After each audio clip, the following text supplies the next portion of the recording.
हरे हरे, हरे राम राम राम हरे हरे। हरे कृष्ण। आप सब लोगों का स्वागत है। हम लोग श्रीपाद रामानुजाचार्य की कथाओं का आस्वादन कर रहे हैं और पिछले हफ्ते हम लोगों ने देखा था किस तरह से श्रीपाद रामानुजाचार्य यादव प्रकाश की पाठशाला में पढ़ाई कर रहे थे और उनसे दूसरी बार बहस हो जाती है और उस बहस के चलते वो वहाँ से पाठशाला छोड़ देते हैं। और इसके लिए श्रीपाद यमुनाचार्य स्पेशली प्रेयर करते हैं भगवान वरदराज से कि यमुनाचार्य रामानुजाचार्य को यादव प्रकाश के संग से दूर कर दो।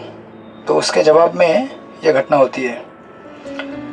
उसके बाद हमने देखा था कि यमुनाचार्य अपने जीवन के कुछ अंतिम क्षणों को रंगनाथ भगवान के सानिध्य में बिता रहे थे और उस समय जब उनको ये एहसास हुआ कि अब मैं इस दुनिया से विदा लेने वाला हूँ, तो अपने शिष्यों को पास में बुलाकर कुछ महत्वपूर्ण संदेश अपने शिष्यों को प्रदान करते हैं वो।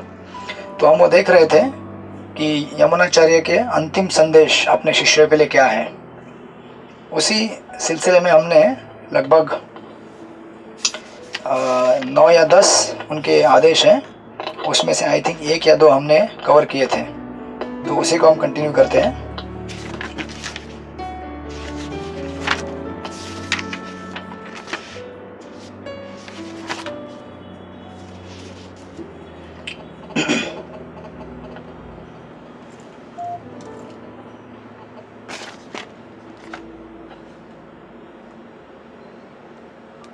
तो रामानुजाचार्य इस तरफ कांचीपुरम में है और वरदराज की सेवा में लगे हुए हैं कांचीपुरम के मार्गदर्शन में।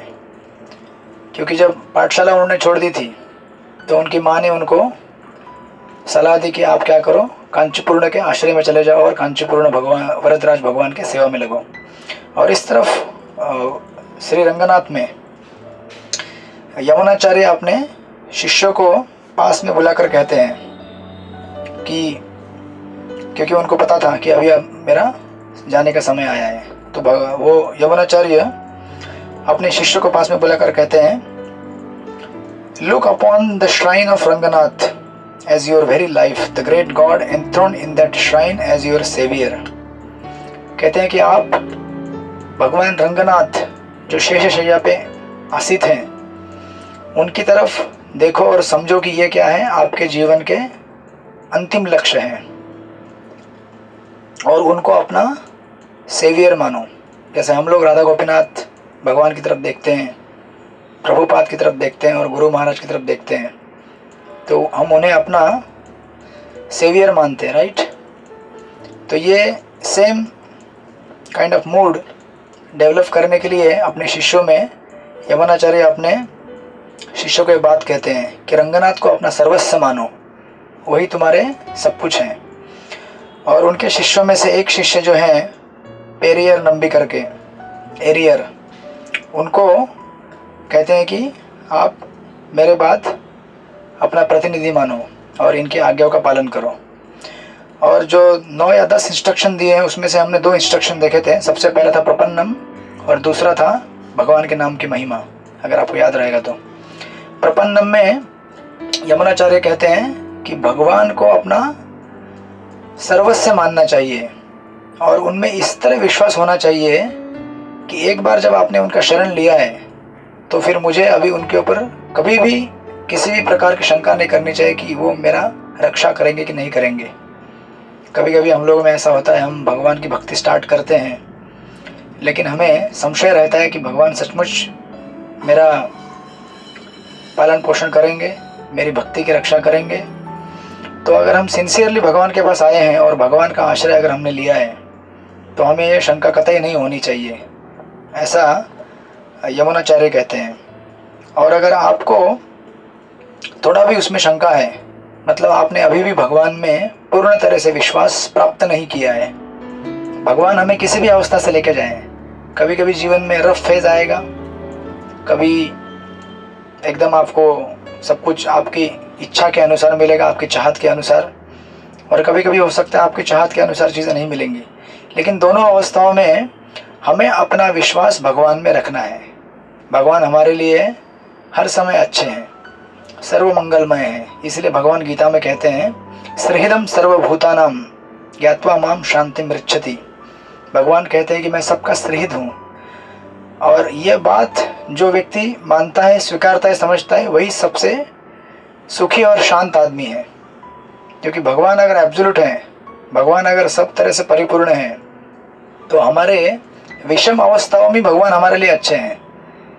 चाहे हमारी अवस्था अच्छी हो या विषम हो या कैसे भी हो, जब अगर भगवान हमारे साथ में होंगे तो हमारे लिए सब कुछ अच्छा ही होगा। तो ये पहला उपदेश देते हैं प्रपन्नम। दूसरा, भगवान के नाम का अर्थ क्या होता है, यमुनाचार्य समझाते हैं अपने शिष्यों को। What is the meaning of the holy name Narayan. तो कहते हैं कि भगवान के नाम का अर्थ है कि हम भगवान में हैं और भगवान हमारे साथ हैं। तो बेसिकली हम भगवान में हैं, ही इज इन, हम भगवान में हैं, इसका अर्थ यह है कि हम कभी भी किसी भी अवस्था में भगवान के ऊपर विश्वास रख सकते हैं पूर्ण तरह से, जैसे ऊपर के प्रपन्न में बताया था। और भगवान हमारे अंदर हैं, इसका अर्थ यह है कि भगवान और हमारे बीच में एक ऐसा संबंध है जैसे पिता और पुत्र का संबंध रहता है। उस संबंध के चलते भगवान हमेशा हमें रक्षा देने के लिए, सुरक्षा प्रदान करने के लिए और हमारी ज़रूरतों को पूरा करने के लिए बाध्य हैं। इसका मतलब साथ में यह भी नहीं है कि हम जैसे भी उटपटांग हरकतें करें और भगवान को बोले कि भगवान मेरी इच्छाएं पूरी करो, तो ये भी नहीं होगा। तो इसलिए यमुनाचार्य क्लियर करते हैं ये सब बताने के बाद कि हमारा और भगवान का गहरा रिश्ता है, इसलिए भगवान बाध्य है हमारी रक्षा करने के लिए। लेकिन इसका अर्थ ये नहीं होता है कि हम मनमाने ढंग से, अनुचित तरीके से भगवान को हमारी अनैतिक इच्छाओं को पूरा करने के लिए ज़बरदस्ती करें। तो हमें यह भी याद रखना चाहिए। इसलिए यमुनाचार्य कहते हैं कि on the other hand, to compel God to save us by our importunities also severs our disobedience, and to think that God must be at our beck and call is equally impious and disloyal। मतलब हमारे अनैतिक इच्छाओं को पूरा करने के लिए हम कभी भी भगवान को बोल नहीं सकते कि आपको और मेरा तो रिश्ता है तो मेरी इन इच्छाओं को पूरा कर दो।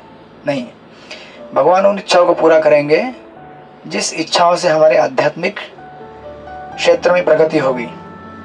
भगवान कभी भी हमारे आध्यात्मिक इच्छा को मना नहीं करेंगे।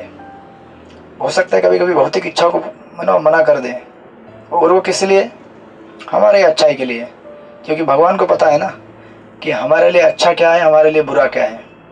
जब भगवान को अच्छी तरह से पता है कि हमारे लिए अच्छा क्या है, बुरा क्या है, तो हमें क्या करना चाहिए, भगवान के हाथों में सौंप देना चाहिए कि आपको जो मेरे लिए उचित लगता है, मेरे लिए अच्छा लगता है, आप उसको ज़रूर कीजिए, और जो मेरे हित में नहीं है उसे मत कीजिए। ये दूसरा उनका उपदेश था। हमने दो उपदेश देखे थे, और तीसरा उपदेश यमुनाचार्य फिर उसके बाद देते हैं कि what are the means, what are our means and what are our end goal. हमारे जीवन का लक्ष्य क्या है और हमारे जीवन की साधना क्या है। मीन्स एंड गोल्स, मीन्स मतलब हमारा मार्ग क्या है जीवन में चलने का, और हमारा जीवन का गोल क्या है, लक्ष्य क्या है। ये प्रश्न यमुनाचार्य खुद खड़ा करते हैं और इसका उत्तर देते हैं। कहते हैं कि your saviours are the means, मतलब आपको बचाने वाले आपके गुरु, आपके पथ प्रदर्शक गुरु, या फिर आपके शिक्षा गुरु, दीक्षा गुरु, या फिर वैष्णव जो हमें इस भौतिक संसार से आध्यात्मिक जगत में लेके जाने के लिए प्रयास करते हैं, इस भौतिक संसार से बचाते हैं, वो हमारे क्या है, मीन से, माध्यम है। और कहते हैं कि हमारे लक्ष्य क्या है, फिर बोलते हैं हमारे लक्ष्य भी वही है। यानी कि हमारे परम आराध्य जो गुरु हैं या जो वैष्णव हैं, इनकी सेवा करना ही हमारे जीवन का अंतिम लक्ष्य है, गुरु की सेवा। और यमुनाचार्य क्लियर करते हैं कि गुरु की सेवा और भगवान की सेवा में अंतर नहीं है। क्यों अंतर नहीं है? क्योंकि गुरु और भगवान दोनों की इच्छाओं में कोई भी अंतर नहीं होता है। जो भगवान की इच्छा होती है वही गुरु की इच्छा होती है, और जो गुरु की इच्छा है वही भगवान की इच्छा है, क्योंकि दोनों की इच्छाओं में समानता आ गई है, उतनी शुद्धता है, उतनी प्योरिटी है। इसलिए यमुनाचार्य कहते हैं कि हमारे जीवन का means and goals they are our saviours, यानी कि बेसिकली हमारे गुरु, हमारे जो वर्शिपेबल वैष्णव आचार्य हैं, या हमारे जो पथप्रदर्शक मार्गदर्शक हैं वैष्णव, उनकी सेवा करना यही हमारे जीवन का क्या है, परम लक्ष्य है। ये तीसरा इंस्ट्रक्शन था। उसके बाद चौथा इंस्ट्रक्शन यमुनाचार्य देते हैं, कहते हैं कि find your temple of bliss in the Tirumantra. अपने जीवन का आनंद किस में प्राप्त करो, भगवान के दिव्य नाम के उच्चारण में। हरे कृष्णा कृष्ण कृष्ण हरे हरे, हरे राम राम राम हरे हरे। और कहते हैं कि your temple of flowers in the चरम श्लोका, यानी कि जो शास्त्र हैं, चरम श्लोका मतलब बेसिकली यहाँ पे श्रीमद् भगवद्गीता का 18वें अध्याय का 66वां श्लोक, सर्वधर्मान परित्यज्य मामेक शरणं व्रज अहम ताम सर्व पापेभ्यो मोक्षयिष्यामि मा शुच। भगवान जिसमें आश्वासन देते हैं कि आप मेरी तरफ आओ, मेरी शरण ग्रहण करो, डरो मत। आपके पास जो भी कमियां हैं, जो भी गलत वृत्तियां हैं, या फिर आपने जो भी किया है कुकर्म, उस सब के लिए मैं आपको माफ़ कर दूंगा, उसके लिए आपको साफ कर दूंगा और आपको दिव्य चेतना प्रदान करूंगा। तो कहते हैं कि आप उसमें आश्रय लो। इस तरह से ये चौथा इंस्ट्रक्शन देते हैं। अब इस बीच क्या होता है, इतना सब सुनने के बाद उनके जो गुरु है, वन ऑफ द डिसाइपल, उनमें से एक शिष्य एरियर, जिनको अपॉइंट किया गया था यमुनाचार्य के बाद प्रतिनिधि के रूप में, वो कहते हैं कि O sir, after your departure to Param Pad, यानी कि आपके आध्यात्मिक जगत जाने के बाद, परम पद यानी कि दिव्य आध्यात्मिक जगत, what matters if worms like us die. कहते हैं कि आपके आध्यात्मिक जगत जाने के बाद हम जैसे कीड़े मकोड़े अगर मर जाएं, क्या फ़र्क पड़ेगा, हमारी क्या औकात है।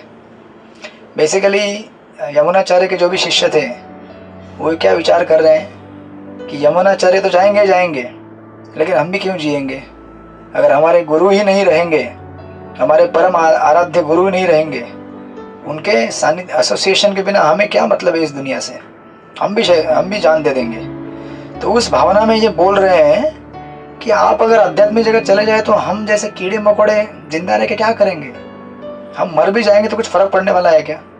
ऐसे कितने कीड़े मकोड़े रोज़ मरते हैं, हम भी मर जाएंगे, ऐसा नम्रता में कह रहे हैं। इसके जवाब में यमुनाचार्य कहते हैं, मतलब कहते नहीं है, यमुनाचार्य सोचते हैं कि ये इतनी मेरी स्तुति कर रहे हैं, अगर इसके जवाब में कुछ दूं तो हो सकता है मेरा अहंकार बढ़ जाएगा। देखिए, ये बहुत ही शिक्षाप्रद है, जीवन के अंतिम क्षणों में किस तरह से व्यवहार होना चाहिए। आगे भी हमको बहुत सारे लेसन्स मिलेंगे इसमें। यमुनाचार्य सोच रहे हैं कि इतना मेरा ये लोग प्रशंसा कर रहे हैं, इतना मान सम्मान दे रहे हैं मेरे को, और इतनी बहुत ही जैसे एकदम हाई रिस्पेक्ट के साथ जो बातें कही जाती है वो कही जा रही है। हालांकि ये उनके लिए वर्दी है, यमुनाचार्य के लिए, लेकिन एज एन आचार्य, एक आचार्य के रूप में एक उदाहरण प्रस्तुत करते हुए यमुनाचार्य दिखा रहे हैं कि नहीं, ये मेरे लिए नहीं है, मुझे इसको ज़्यादा सुनना अच्छा नहीं है मेरे लिए, इसलिए कुछ जवाब नहीं देते, चुपचाप बैठते हैं, ये सोचते हुए कि अगर हो सकता है कि मेरे अंदर अहंकार आ जाए। इसलिए यहाँ पे लिखते हैं, ऑथर कहते हैं कि Yamunacharya hearing this made no reply to such a token of affection and fearing lest such praise inflame his pride and destroy his humility. क्योंकि देखिए, भगवान के नाम को प्राप्त करने के लिए नम्रता बहुत ज़रूरी है, और अगर हमारे अंदर अहंकार आएगा तो हम भगवान का नाम ठीक से नहीं ले पाएंगे। भगवान का नाम नम्र अवस्था में लिया जाता है, क्योंकि भगवान के नाम, देखिए, दो तरह का स्टेज होता है। ये जो यहाँ पे देख रहे हैं आप, ये एक स्टेज है और दूसरा एक स्टेज है, दोनों इक्वल लेवल पे हैं, तो रेसिप्रोकेशन बहुत कम रहता है। लेकिन अगर ये ऊपर जाए और ये नीचे रहे, समझो यहाँ पे हरिनाम है और हम यहाँ पे हैं, तो हम हरिनाम को पुकार सकते हैं, लेकिन अगर हरिनाम हम यहाँ चले जाए, हरिनाम नीचे आ जाए, तो हम कैसे उसको आकर्षित कर पाएंगे, नहीं ना। इसलिए हमें जिसका आश्रय लेना चाहिए वो ऊपर होना चाहिए, हम नीचे होने चाहिए। और जब हम नम्र रहेंगे और अपनी अवस्था को बहुत ही कठिन पाएंगे इस दुनिया में, ऐसा नहीं कि मैं तो सबसे बड़ा आदमी हूँ, मैं एकदम विद्वान हूँ, सुंदर हूँ, पढ़ा लिखा हूँ, तो फिर हमें भगवान का आश्रय लेना हमारे लिए बहुत कठिन है। इसलिए यमुनाचार्य चुपचाप बैठते हैं, ये चौथा इंस्ट्रक्शन देने के बाद। अब इसके बीच क्या होता है, ये जो मनोभाव है इनके शिष्यों का, ये सोच रहे कि अभी हम क्या करेंगे, जान दे देंगे, हम नहीं जिएंगे यमुनाचार्य के जाने के बाद। इसलिए ये सारे शिष्य रंगनाथ के मंदिर में जाते हैं रंगनाथ का दर्शन करने के लिए। और रंगनाथ के मंदिर में जाने के बाद भगवान के सामने खड़े रहते हैं। लेकिन रंगनाथ को तो पता है इनके मन में क्या है, ये सोच रहे हैं कि हम लोग क्या कर देंगे, शरीर छोड़ देंगे। तो भगवान रंगनाथ कहते हैं, मैं आपको आदेश देता हूँ कि आप ऐसी कोई हरकत नहीं करेंगे। भगवान को सब पता है ना, तो भगवान बोलते हैं उनको कि आप ऐसी कोई भी हरकत नहीं करोगे जिससे हमारी जो परंपरा है आगे जाने वाली, क्योंकि इसके यमुनाचार्य के बाद आपको ही ये सब परंपरा आगे रामानुजाचार्य को हैंड ओवर करना है, आप में से कोई भी ऐसी हरकत नहीं करेगा। और भगवान रंगनाथ कहते हैं कि भगवान कहते हैं, आई इको द मैंडेट, मतलब मैं बता रहा हूँ, कहते हैं, grudge me not that celestial bliss into which sorry ये नहीं, हाँ, भगवान कहते हैं, you must abide by my will as to how long it may please me to keep man on earth and when I may choose to dismiss them from there. भगवान बोलते हैं कि आप मेरी इच्छा और मेरे जो नियम मैंने बना के रखे हैं उसमें बाध्य हो जाओ। ये मेरे ऊपर है कि किसको कितना इस धरती पे रखना है। जिसका जब समय आए जाने का तो उसको जाना पड़ेगा, उसको मैं लेके जाऊंगा। तो ये मेरी इच्छा है, मेरा नियम है, इसको आप पालन करो, आप इसको डिसमिस मत करो। और सबको समझा बुझा के भगवान तीर्थ प्रसाद देके भेज देते हैं, जाओ सेवा में लग जाओ। देखिए ये कितना विशेष है। मैं इसलिए आपको शुरू से कहता आ रहा हूँ कि भगवान के साथ अगर आप दिव्य संबंध प्रस्तावित करेंगे तो भगवान से डायरेक्ट इंस्ट्रक्शन भी आपको मिल सकते हैं। ऑफकोर्स गुरु के मार्गदर्शन में और आचार्य के मार्गदर्शन में आप भगवान से डायरेक्ट बात कर सकते हैं, उनसे सलाह और परामर्श ले सकते हैं, जैसे आगे भी आपको दिखेगा, डायरेक्ट 1 to 1। तो ये सारे शिष्य यहाँ पे आते हैं यमुनाचार्य के पास, उनके मॉनेस्ट्री में, और यमुनाचार्य को कहते हैं कि हम भगवान के दर्शन लेने गए थे और हमने ये सब दिव्य भगवान के उपदेश सुने हैं। तो यमुनाचार्य ये सब सुनते हुए कहते हैं कि I echo the mandate, grudge me not the celestial bliss into which I am about to enter. कहते हैं कि आप मेरी ईर्ष्या मत करो कि मैं अभी भगवत धाम जा रहा हूँ और आपको भी मेरे साथ भगवत धाम आना है। कभी कभी होता है ना, हम लोग यात्रा में जाना चाहते हैं, ग्रुप, कुछ लोग पीछे छूट जाते हैं और बाकी लोग यात्रा में जाते हैं। तो अभी जिसको यात्रा में जाने का मौका मिला है, हमें उसको बड़े उत्साह के साथ आगे भेजना चाहिए। जाओ, कुछ हेल्प चाहिए, कुछ फैसिलिटी चाहिए, हम यहाँ से सपोर्ट करेंगे। जर्नी में प्रसाद चाहिए यात्रा में, वो हम अरेंज कर देंगे। खुशी होनी चाहिए हमको कि वैष्णव को यात्रा पे जाने का मौका मिल रहा है और हम उनके लिए सेवा कर सकते हैं। तो यहाँ पे यमुनाचार्य कहते हैं कि आप ईर्ष्या मत करो। ऐसे मजाक में कह रहे हैं कि मैं अगर भगवत धाम जा रहा हूँ तो आपको खुश होना चाहिए, डोंट ग्रज। कहते हैं कि जिस दिव्य आनंद में मैं प्रवेश करने जा रहा हूँ भगवत धाम के, और ये भी उपदेश देते हैं, ये 5वां उनका संदेश है। कहते हैं कि nor grudge the service which Ranganath will demand of you for some time to come after me। कहते हैं कि मेरे जाने के बाद रंगनाथ भगवान आपसे कुछ सेवा का डिमांड भी करेंगे, तो उस सेवा को आप नकारो मत। कभी कभी हमें क्या लगता है कि अरे अभी आचार्य नहीं है, दूसरे सेवा करने वाले वैष्णव नहीं है, तो अभी संस्था में रह के क्या करना है, चलो अभी हम भी क्या करेंगे, निवृत्त हो जाएंगे। तो कभी कभी हमारा निवृत्ति का कारण ये भी हो सकता है कि सेवा छोड़ने के लिए हमें निवृत्त होना है। नहीं, तो इसलिए यहाँ पे यमुनाचार्य कह रहे हैं कि मेरे जाने के बाद जो भी सेवा आएगी उस सेवा को आप करते रहो, don't give up the service. और कहते हैं यमुनाचार्य कि मेरे जाने के बाद अगर आपने इस तरह से भगवान की सेवा छोड़ दी तो इससे बड़ा खेद और दुख मुझे कुछ नहीं होगा। इसलिए आप इस सेवा को जारी रखो और हमारी परंपरा को आगे बनाए रखो, जो आपको श्रीपाद रामानुजाचार्य को आगे देनी है। उसके बाद छठा इंस्ट्रक्शन देते हैं, कहते हैं कि भगवान और भगवान के सेवक इन दोनों में अंतर मत देखो, दोनों समान हैं, क्योंकि दोनों की इच्छाएं, दोनों का जीवन एक दूसरे के सेवा के लिए समर्पित है। भगवान अपने भक्तों की सेवा करना चाहते हैं और भक्त भगवान की सेवा करना चाहते हैं। इसलिए तुम भगवान और भगवान के भक्तों में कभी अंतर देखने का कोशिश मत करो, दोनों को समान तरह से देखो। ऐसा करके एक छठा इंस्ट्रक्शन देते हैं और कहते हैं कि जितने भगवान पावरफुल हैं उतने ही उनके शिष्य भी, उनके भक्त भी पावरफुल होते हैं। ये छठा इंस्ट्रक्शन देते हैं। एंड देन सातवां इंस्ट्रक्शन देते हैं कि कभी भी आप अगर कुछ सेवा करोगे या फिर किसी को उपदेश दोगे अपने शिष्यों को, क्योंकि कभी ना कभी हम जीवन में किसी न किसी को कुछ उपदेश तो देते रहते हैं, कोई ना कोई डायरेक्टली इनडायरेक्टली हमारा शिष्य होता ही है, राइट। तो उनको जो भी आप सेवा देते हो, उपदेश देते हो, उनको मार्गदर्शन देते हो, उसके लिए कभी भी क्रेडिट मत लिया करो, उसके लिए कभी भी श्रेय मत लिया करो। ये जो आप सेवा देते हैं ये आपका क्रेडिट नहीं है, ये किसका क्रेडिट है? भगवान का है। आप ये सोचो कि भगवान ने आपको उनकी सेवा के खातिर नियुक्त किया हुआ है और ये भगवान की सेवा समझकर सेवा करो। इसलिए कभी भी अपने आप को ये अहंकार मत आने दो कि मैं इतना कर रहा हूँ, मैं इनकी इतनी सेवा कर रहा हूँ, मैं गुरु बन गया हूँ, मैं ये हूँ वो हूँ वगैरह वगैरह। आप अपने आप को एक जैसे रहता है ना, पोस्टमैन कैसा रहता है कि जो भी पोस्टल लेटर्स रहते हैं डाकिया जाके सिर्फ घर में दे देता है, तो उसका क्रेडिट क्या है? जस्ट यहाँ से वहाँ लेटर लेके जाने का। वो लेटर ना उसने लिखा है, ना उसने बनाया हुआ है, ना कोई पार्सल उसने बनाया हुआ है, वो तो केवल कैरियर है। उसी तरह से यमुनाचार्य कहते हैं कि हम सब लोग क्या हैं? केवल संदेश वाहक हैं, भगवान के एजेंट हैं। इसलिए उसका क्रेडिट हमें नहीं लेना चाहिए, इसका क्रेडिट भगवान को देना चाहिए। ये ऐसा करके सातवां इंस्ट्रक्शन देते हैं, क्रेडिट। उसके बाद आठवां बहुत ही इंपॉर्टेंट इंस्ट्रक्शन देते हैं, कहते हैं कि अपने शिष्यों को या फिर किसी को भी जब आप सेवा देते हैं उस सेवा के बदले में कोई भी भौतिक लाभ की अपेक्षा मत करो।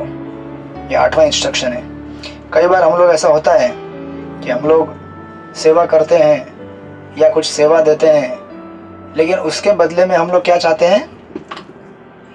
कुछ ना कुछ भौतिक लाभ की अपेक्षा करते हैं। तो यमुनाचार्य यहाँ पे कह रहे हैं कि इस तरह से किसी भी सेवा के बदले में भौतिक लाभ की इच्छा का कभी भी मन में विचार नहीं रखना चाहिए, क्योंकि अल्टीमेटली हम लोग सेवा किसके लिए कर रहे हैं? हम सेवा इसके लिए कर रहे हैं ताकि हम भगवान को प्रसन्न कर सकें, अपने अनर्थों को दूर कर सकें और भगवान की प्राप्ति कर सकें। ये सेवा कतई इसलिए नहीं है कि हम इसके बदले में कोई भौतिक लाभ प्राप्त करें और भौतिक भोग इस दुनिया में भोगें। तो बहुत ही इंपॉर्टेंट आठवां इंस्ट्रक्शन देते हैं। रिटर्न में कुछ नहीं हमें मांगना है, केवल भगवान से शुद्ध भक्ति मांगनी है। रिटर्न में अगर मांगनी है तो किसी भी सेवा के बदले में, और भगवान के नाम, कथा, गुण, लीला इसको श्रवण करने में रुचि प्राप्त करने के लिए एक कृपा की याचना भगवान को करनी है। तो आठवां इंस्ट्रक्शन देते हैं।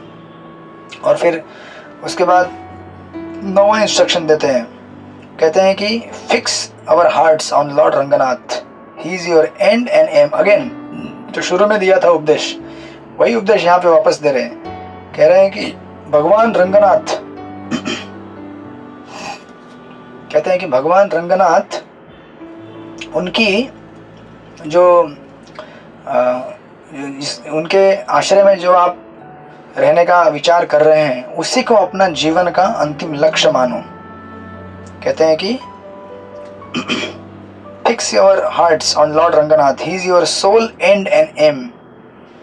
और कहते हैं कि सबसे पहले दिन में, at the start of the day, the first thing that you should do, जब दिन की शुरुआत करते हैं ना आप लोग, तो सबसे पहला चीज हमें क्या करना चाहिए? कहते हैं कि भगवान श्री रंगनाथ के चरणों में जाके फूल अर्पण करना। ये सबसे पहला सेवा हमें करना चाहिए दिन के शुरुआत में, ऐसा यमुनाचार्य उपदेश देते हैं। हालांकि हमें ये सबसे पहले चीज़ करनी चाहिए दिन में सुबह उठकर। हालांकि बहुत सारे लोग बॉम्बे में आजकल उठते हैं तो सबसे पहले बिस्तर में चाय पीते हैं, वो अलग बात है। हालांकि उठकर हमें अच्छी तरह से स्नान करके फ्रेश होकर भगवान के दिव्य नामों का जप करना चाहिए। हरे कृष्णा कृष्ण कृष्ण हरे हरे, हरे राम राम राम हरे हरे। उसके बाद भगवान के अर्चा मूर्ति हमारे घर में अगर रहेगी, जैसे भी अर्चा मूर्ति रहेगी, उस अर्चा मूर्ति की सेवा पूजा करनी चाहिए हमें, और उनके चरणों में फूल चढ़ाने चाहिए। ये सबसे पहला हमारा दिनचर्या होना चाहिए। तो इसीलिए यहाँ पे यमुनाचार्य कह रहे हैं कि सबसे पहला चीज़ सुबह उठकर हमें भगवान के चरणों में फूल देना चाहिए।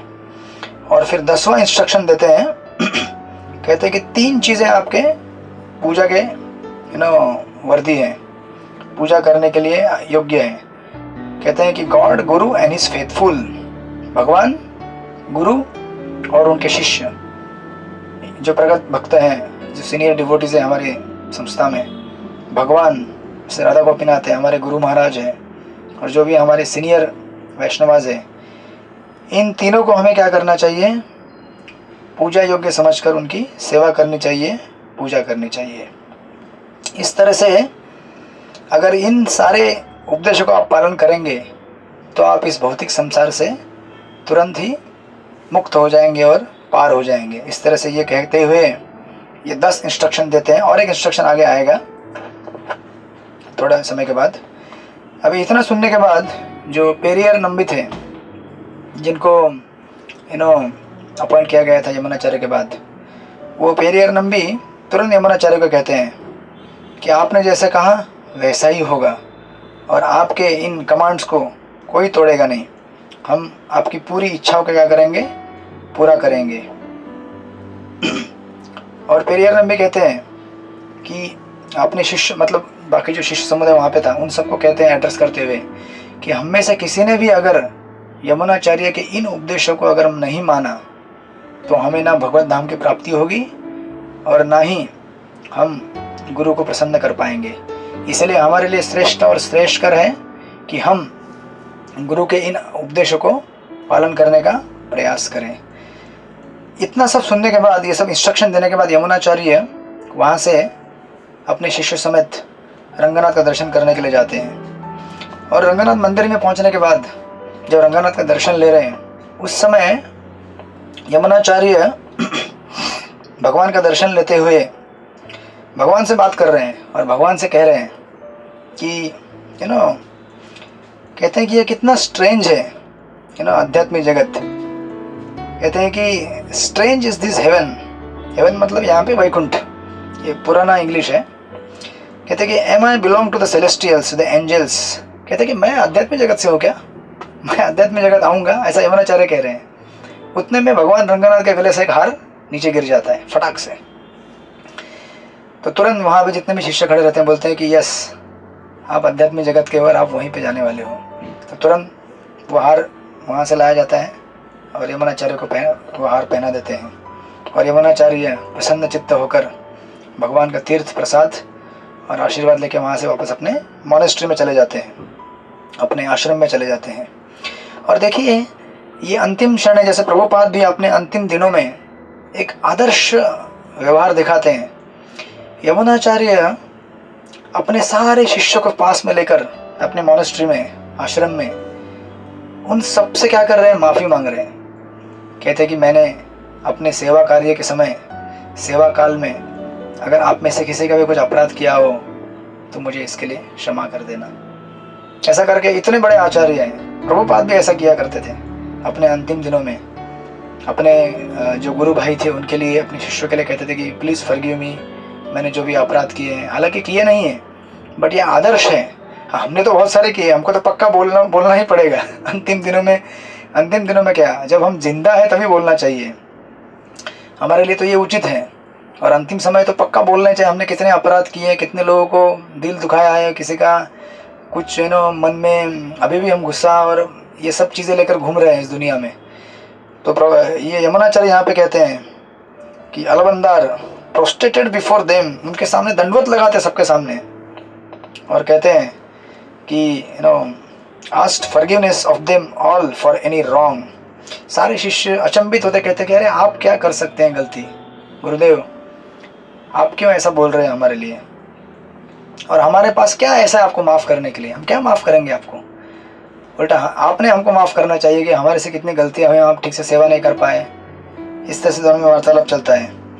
इसी समय 2 श्री वैष्णव कांचीपुरम से इधर आते हैं या रंगनाथ यमुनाचार्य को मुलाकात करने के लिए, क्योंकि उनको पता चलता है कि यमुनाचार्य उनकी तबीयत बिगड़ गई है और कभी भी वो किसी भी समय भगवत धाम के प्रस्थान कर सकते हैं। तो कांचीपुरम से 2 श्री वैष्णव यहाँ पे आए हुए हैं और वो इनसे मिलते हैं यमुनाचार्य से, जाके रंगनाथ का दर्शन लेते हैं।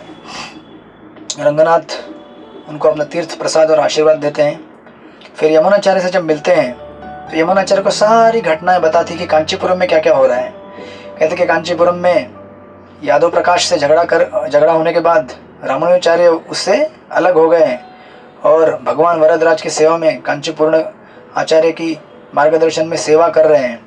ये सब सुनकर यमुनाचार्य प्रसन्न हो जाते हैं और अब मन ही मन कहते हैं कि मेरी इच्छाएं जो मैंने वरदराज से मांगी थी वो पूरी हो गई। एकदम संतुष्ट हो जाते हैं और तुरंत अपने एक प्रमुख शिष्य पेरियर नंबी करके, महापूर्ण उनका नाम है, उनको कहते हैं कि तुरंत जाओ और कांचीपुरम से रामानुजाचार्य को मेरे समक्ष प्रस्तुत करो, लेके आओ, ताकि मैं उसे अपना अगला उत्तराधिकारी बना सकूं। तो यहाँ पे आदेश देते हैं महापूर्ण को, आप कांचीपुरम चले जाओ और कांचीपुरम में यमुनाचार्य मिलने के लिए उनको महापूर्ण रंगनाथ से निकल जाते हैं, रंगनाथ श्रीरंगम से, और रामानुजाचार्य को लेने के लिए पहुंच जाते हैं वहाँ पे। अभी देखिए ये घटना कैसे घटती है। एक तरफ महापूर्ण उधर कांचीपुरम में पहुंच गए रामानुजाचार्य को लेके आने के लिए, इस तरफ यहाँ पे श्री रंगनाथ में यमुनाचार्य वेट कर रहे हैं रामानुजाचार्य का, लेकिन उनकी तबीयत बहुत ख़राब हो जाती है और इतनी ख़राब होती है कि यमुनाचार्य अपने शिष्यों को सबको पास में बुलाते हैं। अब सबको पता चलता है कि अभी ये अंतिम क्षण है यमुनाचार्य का, और यमुनाचार्य अपने सारे शिष्यों को पास में बुलाकर सबके सामने दंडवत लगाते हैं वापस, और एक बार सारे शिष्यों को बोलते हैं माफ़ी मांगते हुए कि मेरी गलतियों के लिए मुझे माफ़ कर दो, मैंने जितने भी अपराध किए होंगे उसके लिए माफ़ कर दो। देखिए ये जो भाव है, क्योंकि भगवान की प्राप्ति हमें तब तक नहीं हो सकती जब तक हमारे अंदर 100% नम्रता ना आ जाए, 100% ये भाव ना आ जाए कि मैं सबसे नीच हूँ और बाकी सब मुझसे श्रेष्ठ हैं। क्योंकि आध्यात्मिक जगत मतलब यही भाव होता है। आध्यात्मिक जगत में, गोलोक वृंदावन में श्रीमती राधा रानी हमेशा यही सोचती है कि मुझसे कितना अच्छा ये गोपी सेवा करती है। हालांकि श्रीमती राधा रानी सबकी आराध्य और सबकी गुरु है एक देखा जाए तो, लेकिन वो सोचती है कि मेरे से अच्छा ये गोपी सेवा कर रही है, मेरे से अच्छा ये भक्त सेवा कर रहा है। हमारे लिए वही आशा की किरण है। जब तक राधा रानी के, जब तक मतलब ये हमेशा उनका भाव है, उनके इस भाव की वजह से हमें भगवान की सेवा करने का मौका मिल रहा है। तो अदरवाइज़ हमारे अंदर कोई योग्यता नहीं है भगवान की सेवा करने का, ना ही कोई क्वालिफिकेशन है। बट जो भी क्वालिफिकेशन है वो हमारे आचार्यों द्वारा और भगवान के दिव्य भक्तों द्वारा बनाई गई है। तो यहाँ पे यमुनाचार्य वापस सबको दंडवत लगा के सबसे माफ़ी मांगते हैं। फिर सारे शिष्य एकदम गदगद हो जाते हैं, दुखी हो जाते हैं, बोलते हैं कि आप ऐसा क्यों कह रहे हैं, हम आपको क्या माफ़ करेंगे, हमारे अंदर उल्टे हमको हमारी गलतियों के लिए माफ़ी मांगनी चाहिए। फिर यमुनाचार्य सबको एड्रेस करते हुए लास्ट फाइनल इंस्ट्रक्शन देते हैं। कहते हैं कि जो एरियर करके जो प्रमुख शिष्य थे, प्रतिनिधि, उनको जो बनाया था उन्होंने अपने बाद, कहते हैं कि इनका तुम क्या करना, ख्याल रखना। और कहते हैं कि O a officer of Ranga shrine, I pray to you to conduct all the several items of worship such as mantra pushpa to lord Ranganath punctually. कहते हैं कि भगवान की पूजा जो है एकदम समय के साथ होनी चाहिए, कभी भी भगवान की पूजा रुकनी नहीं चाहिए। ये पहला उपदेश देते हैं। दूसरा कहते हैं कि distribute holy food to all your gurus and holy souls of the place and to the pilgrims. कहते हैं कि भगवान का जो प्रसाद है किस किस में बांटना चाहिए। कहते हैं अपने गुरु को, उसके बाद जितने भी साधु हैं हमारे श्रीरंगम में, जितने भी होली सोल्स हैं, दिव्य आत्माएं यहाँ पे निवास करती हैं भगवान की सेवा करते हुए, उनको, और जितने भी लोग श्री रंगनाथ रंगपुरी में यहाँ पे भगवान का दर्शन लेने के लिए यात्री के रूप में आए हैं, उन सबको भगवान का प्रसाद मिलना चाहिए। ऐसा करके अपना अंतिम उपदेश देते हुए यमुनाचार्य अपने अंतिम क्षणों को एकदम कंपोज होकर अपने गुरु राम मिश्रा, आपने सुना शुरुआत में देखा होगा आलाबंदार, जब वो राजा से बहुत बड़ा किंगडम जीते थे और उसके बाद भक्ति के मार्ग से थोड़ा सा डेविएट हो गए थे सो कॉल्ड उनके लीला विलास में, तब उनके गुरु राम मिश्रा उन्होंने उनको वापस भक्ति में लाया था।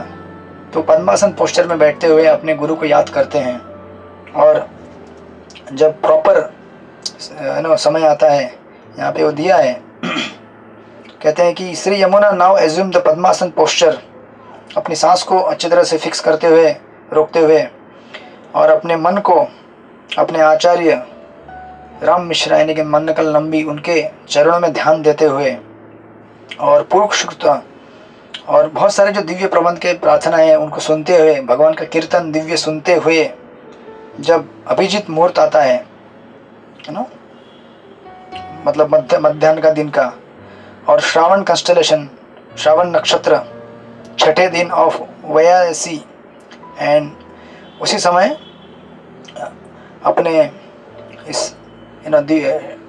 शरीर को भक्तों के इतने सेवा में जो उन्होंने लगाया था इतने वर्षों तक, उसको यहीं पे छोड़ते हुए अपनी आत्मा को दिव्य विभूति में यहाँ से प्रस्थान करते हैं। इस तरह से यमुनाचार्य अपने शरीर को छोड़ते हुए आध्यात्मिक जगत की तरफ प्रस्थान करते हैं। और फिर उनके जाने के बाद पूरा हाहाकार मच जाता है वहाँ पे श्रीरंगम में। लेकिन जैसा कि यमुनाचार्य ने पहले ही उपदेश देकर रखा था कि मेरे जाने के बाद आप लोग भगवान रंगनाथ की सेवा का बिल्कुल त्याग नहीं करोगे, उनकी सेवा पंक्चुअली होती रहेगी, उनको अपने जीवन का आराध्य मानोगे, भक्तों की सेवा करते रहोगे। इस तरह से भक्त सारे उनका फाइनल राइट्स करते हैं। यमुनाचार्य जो कि सन्यासी थे, जो सन्यासी के लिए प्रॉपर फाइनल राइट्स होते हैं, उसके हिसाब से उनको फाइनल राइट्स अंतिम संस्कार किया जाता है और सब लोग एकदम दुखी अवस्था में मौन व्रत में बैठ जाते हैं सब लोग। लेकिन भगवान की जो उन्होंने यमुनाचार्य ने कहा था कि सेवा पूजा चलती रहनी चाहिए, वो निरंतर कंटिन्यू होती है। तो ये श्रीरंगम में सब घटनाएं घटती है। इस तरफ कांचीपुरम में महापौर्ण रामानुजाचार्य को लेने के लिए गए हैं, यमुनाचार्य से मिलाने के लिए। उनको पता नहीं कि ये सब यहाँ पे घटना हो चुकी है। तो जब महापूर्ण कांचीपुरम पहुँच जाते हैं और कांचीपुर्ण वहाँ के जो आचार्य लोकल उनको ये सब ब्यौरा देते हैं कि ऐसा ऐसा हुआ है वहाँ पे रंगनाथ में, और मैं रामानुजाचार्य को लेने के लिए आया हूँ। तो तुरंत रामानुजाचार्य को लेने के लिए, अब उनकी कभी पहले मुलाकात नहीं हुई है रामानुजाचार्य और यमुनाचार्य या फिर यमुनाचार्य के शिष्यों की, सिवाय कांचीपुर्ण के वो किसी को नहीं जानते थे रामानुजाचार्य।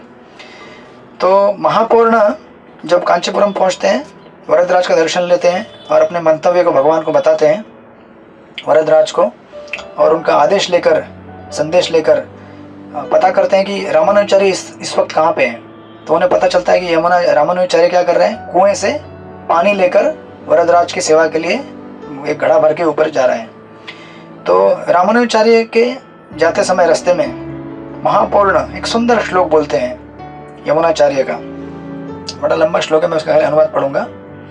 वो बेसिकली भगवान नारायण की स्तुति करते हैं, गुणगान करते हैं, और उस गुणगान करते हुए बोलते हैं कि भगवान की महत्ता इतनी है कि उनके सामने ये शिव ब्रह्मा जितने भी जीव हैं ये सब क्या है, they are like drops of foam upon the ocean of thy glory. कहते हैं कि बड़े महासागर में जितने बुलबुले आते हैं ना छोटे छोटे, ये ब्रह्मा शिव और बाकी जितने भी जो बड़े बड़े विभूतियाँ हैं इस जगत की, ये छोटे छोटे बुलबुले जैसे हैं इस पूरे भगवान की महत्ता के सामने। ऑफकोर्स शिव जी का स्थान थोड़ा एलिवेटेड है, बट स्टिल यहाँ पे यमुनाचार्य भगवान के सामने जो तुलना कर रहे हैं, कह रहे कि ऐसे कई ब्रह्मा, जैसे भगवद गीता में प्रभुपाद भी लिखते हैं कि अटलांटिक ओशन में 8वें अध्याय में लिखते हैं कि ब्रह्मा का जीवन कितना होता है।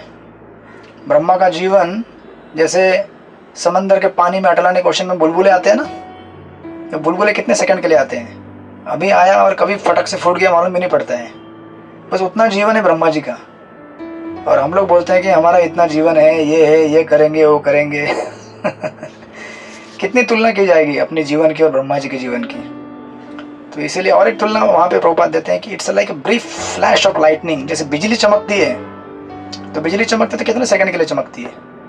हार्डली 1-2 सेकंड के लिए चमकती है। बस हमारा जीवन भी इस बिजली के चमकने की तरह है, कुछ क्षण के लिए है, अगले क्षण गायब हो गया, पता भी नहीं चलेगा। इसलिए जितना भी समय हमारे पास है, जैसा भी है, हमें निरंतर भगवान के जितना भी हो सके दिव्य नाम सेवा में, भक्तों के सेवा में लगाते रहना चाहिए। हरे कृष्णा कृष्ण कृष्ण हरे हरे, हरे राम राम राम हरे हरे। तो ऐसा सुंदर श्लोक जब बोलते हैं महापूर्ण, तो यमुनाचार्य का ये श्लोक सुनकर रामानुजाचार्य एकदम अचंभित हो जाते हैं। बोलते हैं कि ये श्लोक किसने बोला है और इसका ऑथर राइटर कौन है, मुझे ये श्लोक सुनना है, उस व्यक्ति से मिलना है। तो महापूर्ण खुश हो जाते हैं, समझ जाते हैं कि मेरा काम पूरा हो गया जो मुझे करना था। तो ये अट्रैक्ट हो गया है यमुनाचार्य से। हम भी ऐसे अट्रैक्ट होते हैं ना, आध्यात्मिक व्यक्ति से अट्रैक्ट होना मतलब क्या? उनकी वाणी से अट्रैक्ट होना, उनके शरीर से, तन से नहीं, और या फिर उनके एक्सटर्नल पोस्ट पोजीशन से नहीं, बल्कि उनकी दिव्य वाणी से, जिस वाणी में जो प्योरिटी है, शुद्धता है, उस शुद्ध भाव से जब हम प्रभावित होते तो असली हम साधु से प्रभावित हुए हैं। जैसे प्रभुपाद 1922 में भक्ति सिद्धांत सरस्वती ठाकुर जी से मिले थे। उस समय भी प्रभुपाद ने जब ये सवाल खड़ा कर दिया था कि अरे अभी तक हमारा देश आज़ाद नहीं हुआ है, तो हम कैसे भक्ति का प्रचार करें? क्योंकि भक्ति सिद्धांत सरस्वती ठाकुर जी ने कहा था कि आप क्या करो, अंग्रेजी भाषा में प्रचार करो। प्रभुपाद कहते हैं हम लोग अभी अंग्रेज के गुलाम हैं, हम क्या प्रचार करेंगे, हम क्या भक्ति करेंगे, पहले हमें आज़ाद होने दो। तो सरस्वती ठाकुर ने कहा था कि ये सब आज़ादी वज़ादी चलती रहेगी, आज अंग्रेज़ों का राज है, कल किसी और का राज रहेगा, ये सब हम चलता रहेगा। भगवान की भक्ति किसी चीज़ के लिए वेट नहीं कर सकती है। भगवान की भक्ति जो है दिव्य है, इन सब भौतिक अवस्थाओं से परे है। जितनी जल्दी हो सके हमें भगवान की भक्ति स्टार्ट कर देनी चाहिए, क्योंकि इस जगत में बालक और बूढ़ा किसी का भी कुछ भरोसा नहीं है। कौन बूढ़ा कौन बालक? एक जगह पे कहते हैं कि बूढ़ा मतलब कौन? बूढ़ा मतलब वो व्यक्ति जो मृत्यु के करीब आया है, और मृत्यु के करीब हम सब लोग आए हैं, बराबर ना? तो हम में से कौन जवान है कौन बूढ़ा है, आप लोग डिसाइड कीजिए, फिर उसके हिसाब से आपको अपनी भक्ति करनी है, राइट? तो इसलिए जब यमुनाचार्य का ये सुंदर श्लोक सुनते हैं और उनसे मिलने की चेष्टा करते हैं, तो दोनों वहाँ से फिर निकलते हैं रंगनाथ की तरफ। या रामानुजाचार्य कांचीपुरम में वरदराज से आशीर्वाद लेते हैं, कहते हैं कि मैं यमुनाचार्य से मिलने जाना चाहता हूँ। भगवान आशीर्वाद देते हैं, मतलब तथास्तु जाओ आप। अब ये दोनों महापूर्ण और रामानुजाचार्य निकल गए श्रीरंगम की तरफ। लेकिन जब थोड़ा डिस्टेंस पार करते हैं, थोड़ा चल के, क्योंकि देखिए कांचीपुरम और श्रीरंगम जैसे मैंने आपको लास्ट टाइम बताया था, मैंने जैसे विजिट किया था लास्ट टाइम, बस से 3-4 घंटे का डिस्टेंस है, 3-4 घंटा ही है। तो चलकर हो सकता है एक दिन लगेगा पूरा, सुबह से लेकर शाम तक में भी मोस्टली। तो थोड़ा डिस्टेंस कवर करके कुछ अंतर पहुंच जाते हैं श्रीरंगम की तरफ। तो देखते हैं कि कावेरी नदी के पास बहुत बड़ा जमघट खड़ा हो गया है, बहुत बड़ा भीड़ लगा हुआ है। तो दोनों आश्चर्यचकित होते कि क्या हो गया यहाँ पे। तो थोड़ा पास में जाते हैं, पता करते हैं, तो उनको पता चलता है कि यमुनाचार्य इस दुनिया को छोड़कर चले गए हैं, बस। तो रामानुजाचार्य, जिनके मन में इतनी इच्छा थी यमुनाचार्य से मिलने की, और महापूर्ण तो उनके तो शिष्य थे, दोनों मूर्छित हो जाते वहाँ पे इस सूचना को, इस न्यूज़ को सुनकर। उसके बाद थोड़ा समय जाने के बाद महापूर्ण को अपने मिशन के बारे में याद आता है कि अरे भैया मेरा मिशन क्या है, मेरा मिशन है रामानुजाचार्य को यहाँ से श्रीरंगम लेके जाके यमुनाचार्य के बाद उनका नेक्स्ट आचार्य बनाना है। तो अपने आप को थोड़ा कंपोज करते हैं और यमुनाचार्य महापूर्ण रामानुज को समझाते बुझाते हैं और पास में लेकर जाते हैं जहाँ पे जो उनका फाइनल राइट्स चल रहा है। उनका शरीर अभी तक वैसे ही रहता है वहाँ पे और सब क्रियाएं चल रही होती है फाइनल राइट्स की। तो उस समय रामानुजाचार्य यमुनाचार्य के उस शरीर का दर्शन करते हैं और इतना मतलब उनके अंदर प्रेम और समर्पण आ गया था यमुनाचार्य के बारे में सुन के कि जैसे पूरे शरीर को जैसे पी लेते हैं ना हम लोग, ऐसे जैसे ड्रिंक कर लेते, पूरा चरण से लेकर सर तक पूरे शरीर को स्कैन करते हैं पूरा, और गदगद होते हैं उनके शरीर को देखते हुए। और ये सब देखते हुए रामानुजाचार्य एक अद्भुत चीज़ देखते हैं कि यमुनाचार्य की 3 उंगलियां, ऐसे 3 उंगलियां बंद थी, ऐसे 3 उंगलियां बंद थी।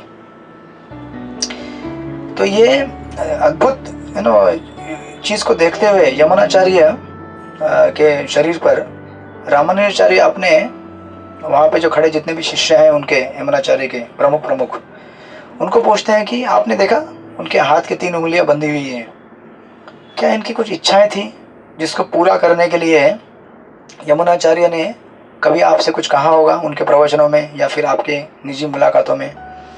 तो यमुनाचार्य के इस विशिष्ट चीज़ को देखकर सारे शिष्य कहते कि ऐसा तो कभी कुछ उन्होंने कहा नहीं। हाँ, हालांकि वो कहते थे कभी कभार 3 चीज़ें कहते थे। वो 3 चीज़ें क्या थी? तो यमुनाचार्य कहा करते थे कि gratitude must be shown to the memory of Shri Krishna Vyasa and Parashara. कहते थे कि पराशर और व्यासदेव, इन दोनों को हमें अपना ग्रेटिट्यूड दिखलाना चाहिए उनके कंट्रीब्यूशन के लिए, जो भी उन्होंने ग्रंथ दिए हैं उस ग्रंथ को देने के लिए। ये पहली चीज़। सेकंड बोलते हैं tribute of love should be paid to saint Nammalvar. तो 12 जो अलवार है उसमें से प्रमुख अलवार है नाम अलवार, तो उनको हमें क्या करना चाहिए? एक विशेष स्थान देना चाहिए श्री वैष्णव संप्रदाय में। ये दूसरा चीज़। और तीसरा, व्यास सूत्रस और Brahma sutras must be commented upon in the Vaishnava style. कहते हैं कि जो ब्रह्म सूत्र हैं या फिर वेदांत सूत्र है जो व्यासदेव ने दिया है, उसकी आज तक मायावादी संप्रदाय में कमेंट्री की गई है, लेकिन हमें वैष्णव आचार्य की कमेंट्री चाहिए उसके ऊपर।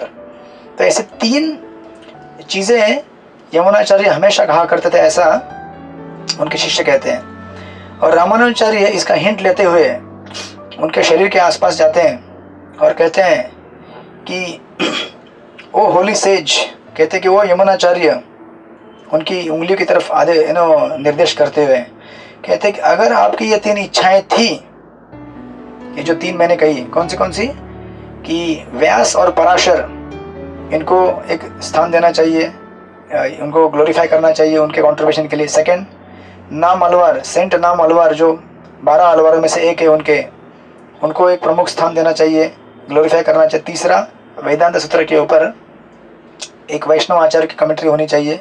अगर ये 3 आपकी इच्छाएं थी तो रामानुजाचार्य कहते हैं कि अगर, देखिए 3 इंपॉर्टेंट चीज़ें हैं, उसके लिए क्या कहते हैं? बोलते हैं कि अगर मेरी अच्छी सेहत रही, number 1, if I have good health. Second, अगर आपकी मेरे ऊपर कृपा रही, यानी कि गुरु की अगर मेरे ऊपर कृपा रही। और तीसरी चीज़, और अगर भगवान ने मेरी प्रार्थनाओं को पूरा किया तो मैं आपकी इन 3 इच्छाओं को पूरा करूँगा। तो यमुनाचार्य की 3 इच्छा है, उसके रिस्पॉन्स में रामानुजाचार्य कह रहे हैं कि अगर मेरी सेहत अच्छी रही, अगर आपकी गुरु और वैष्णव की कृपा मेरे ऊपर रही, और अगर भगवान ने मेरी इच्छाएं पूरी की तो मैं आपकी 3 इच्छाओं को ज़रूर पूरा करूँगा। ऐसा जिस समय डिक्लेयर करते हैं रामानुजाचार्य, उस समय 3 उंगलियां खुल जाती हैं। देखिए, मतलब गुरु जो होते हैं, ऐसा नहीं कि उन्होंने शरीर छोड़ दिया तो अभी सब गया। दिव्य आदेश और दिव्य संदेश किसी भी माध्यम से हमें आ सकते हैं। ये एक तरीका होता है समझने का। प्रभुपाद के सपने में कई बार आया करते थे भक्तिसिद्धांत सरस्वती ठाकुर। भक्तिसिद्धांत सरस्वती ठाकुर के जाने के बाद प्रभुपाद जब गृहस्थ जीवन में थे, और मतलब काइंड ऑफ थोड़ा उनका बिजनेस चल रहा था, जा रहा था, और घर में भी ठीक ठाक से चीज़ें नहीं चल रही थी, और यहाँ पे केशव वहाँ पे वृंदावन में जब वो बुक लिख रहे थे, तो उस समय कई बार भक्तिसिद्धांत सरस्वती ठाकुर प्रभुपाद के सपने में आते थे। बोलते कि संन्यास लो, क्योंकि संन्यास लोगे तब तुम प्रीचिंग कर पाओगे ठीक से। सन्यासी का एक अलग से स्थान होता है। ऐसा करके प्रभुपाद को हमेशा इंस्पायर किया करते थे भक्तिसिद्धांत सरस्वती ठाकुर। तो दिव्य आदेश एकदम दिव्य तरीके से आते हैं। और यमुनाचार्य के इन 3 उंगलियों के खुलने के बाद श्रीपाद रामानुजाचार्य कंफर्म करते हैं कि यस, यही इनकी 3 इच्छाएं थी।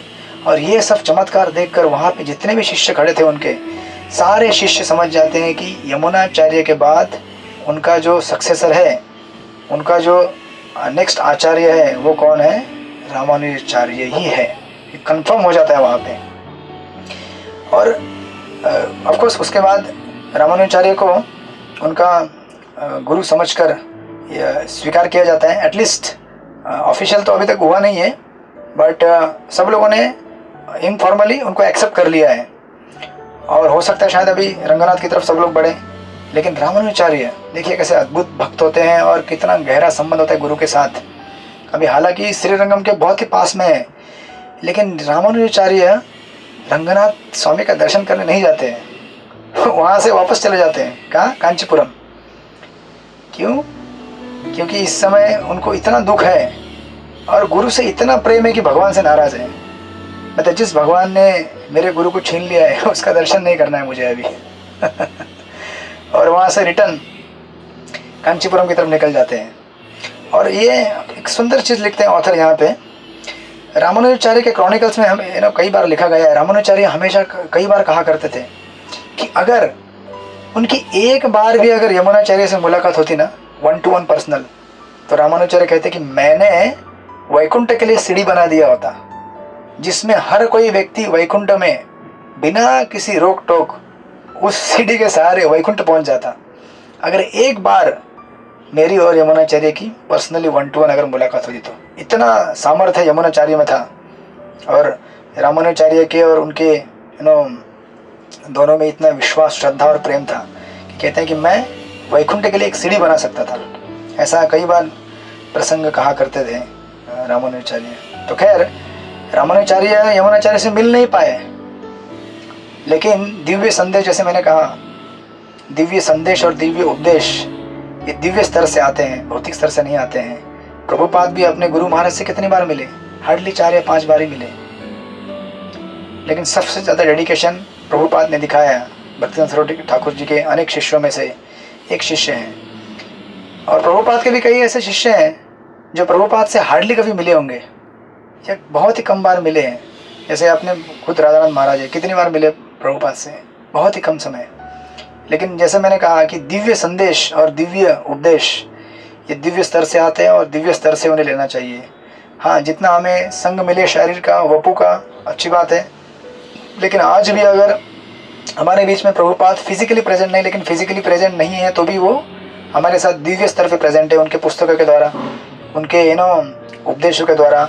और उन्होंने जो हमें महामंत्र दिया है, हरे कृष्णा कृष्ण कृष्ण हरे हरे, हरे राम राम राम हरे हरे, इन सब दिव्य वस्तुओं के द्वारा वो आज भी हमारे साथ मौजूद है। और अगर हम चाहें तो उनकी अनुभूति का एहसास कर सकते हैं और उनके उपदेशों को लेकर आध्यात्मिक जीवन में और आगे बढ़ सकते हैं, प्रगति कर सकते हैं। तो खैर यहीं पर रुकेंगे। इस तरह से यमुनाचार्य इस दुनिया से चल कर वैकुंठ की तरफ प्रस्थान कर गए और रामानुजाचार्य वो लगभग अभी आने वाले अगले अध्याय में देखेंगे कि श्रीरंगम में आकर श्री रंगनाथ को अपना मेन कैपिटल बनाकर रंगनाथ को, श्रीरंगम को, वहाँ से फिर श्री संप्रदाय के प्रचार कार्य को और आगे बढ़ाएंगे। देखेंगे अगले क्लास में। हरे कृष्ण। श्रील प्रभुपाद की जय, श्रीपाद रामानुजाचार्य की जय, श्री यमुनाचार्य की जय। वाञ्छा कल्पतरुभ्यश्च कृपा सिन्धुभ्येव च पतितानां पावनेभ्यो वैष्णवेभ्यो नमो नमः। अनंत कोटि वैष्णव वृंद की जय। हरे कृष्ण। तो आप सब लोगों का धन्यवाद है, आप लोग बहुत ही रेगुलरली आकर क्लास सुनते हैं। तो all my gratitude to all of you. बस इसी से कथा सुनते रहिए, भगवान के दिव्य आदेशों को और भक्ति करते रहिए। हरे कृष्ण। आपसे विदा लेना चाहूँगा, फिर मिलेंगे हम लोग।